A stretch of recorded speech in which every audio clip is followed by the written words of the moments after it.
Your child is born with the anatomy of both a boy and a girl. These children used to be known as hermaphrodites. Now they're called simply intersex. In the hospital, there's often pressure to perform surgery right away to make the gender clear. But tonight, you're going to meet someone who grew up and concluded the choice that was made was wrong. Here's my Nightline co-anchor, Juju Chang. It's the first question when a baby's born. Is it a boy or a girl? Sometimes the answer isn't that simple.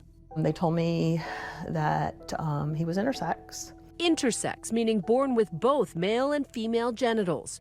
Pamela and Mark Crawford weren't bothered by the fact that the baby they were about to adopt was intersex. That seemed like no big deal. Okay, and what else? It's more common than you might think. Roughly 1 in every 2,000 babies are born intersex each year. There's no clear protocol on how to treat intersex children. For decades, doctors have quote-unquote fixed the situation by surgically choosing one gender or the other. But now more parents are questioning whether that's the right thing to do. The first thing I said when we heard, I said, don't let him get the surgery. He hasn't gotten the surgery, has he? But he had, just after his first birthday, while in the custody of the state of South Carolina. Their intersex baby, MC, had been transformed surgically into a girl. But it was clear, even in toddlerhood, that MC felt and acted like a boy. He was like, I feel weird because I don't feel like I should be going into the girls' room. MC is now 9 years old. His parents asked us to keep his face off camera. This is definitely the toy box Yeah. of a little guy.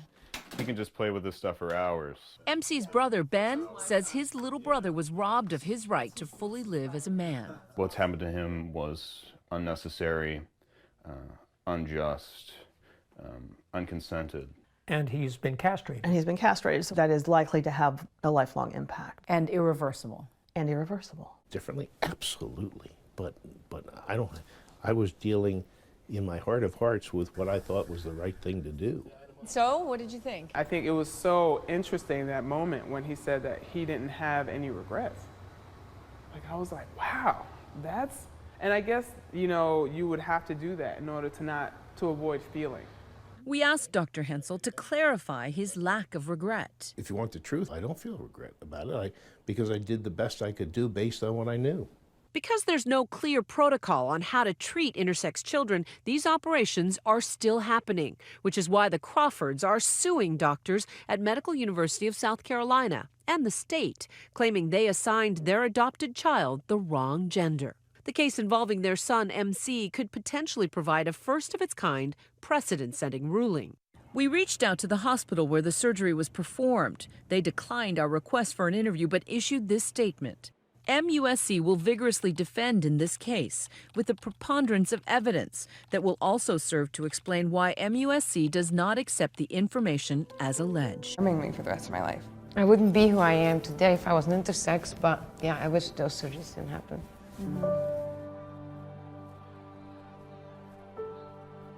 Hi, I'm Emily, and I found out I was intersex when I was 10 years old. Hi, I'm Hannah, and I found out I was intersex when I was 17. Hey, I'm Pigeon, and I found out I was intersex when I was 18.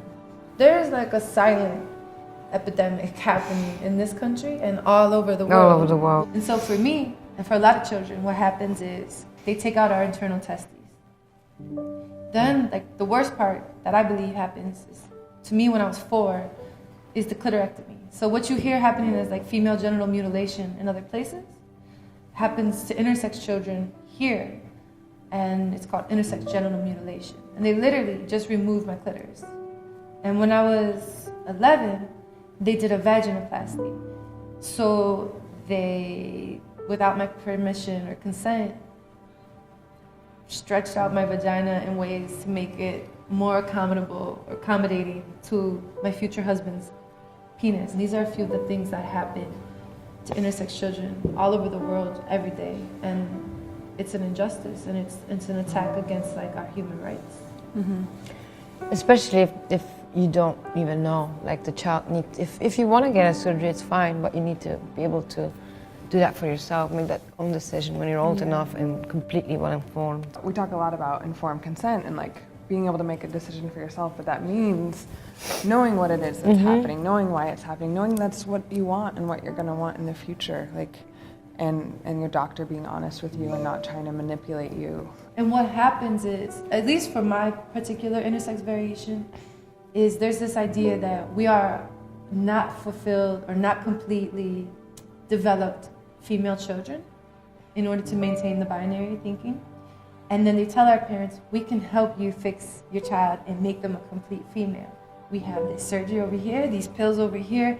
Most of the time, the surgeries are unnecessary and just purely aesthetical, and just because driven out of fear of non-binary bodies. Like cutting off clitoris is not necessary, it's not medically necessary, there's no reason for it.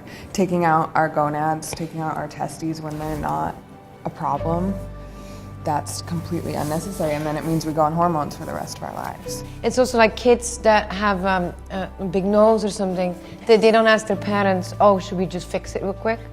Even if a child didn't have surgery, like you, I would say like it's horrible that doctors are making you feel ashamed about the body you were born with. Yeah, I've had so many times where doctors have tried to both remove my testes and build me a vagina, is how I describe it, because that's what they were literally going to do, vaginoplasty. Or I don't know, up until this day there's still doctors who are like scaring me into having surgery, trying to tell me horror stories of people getting cancer in order to get me to have surgery, but they have no statistical proof, there's no medical proof. The only reasons they're doing that are because they're scared and they think that it's wrong, or that my body is wrong or needs to be fixed. Those surgeries need to stop because they bring so much more complications and traumas. And there's nothing wrong having a surgery if you decide it for yourself, but you have to decide.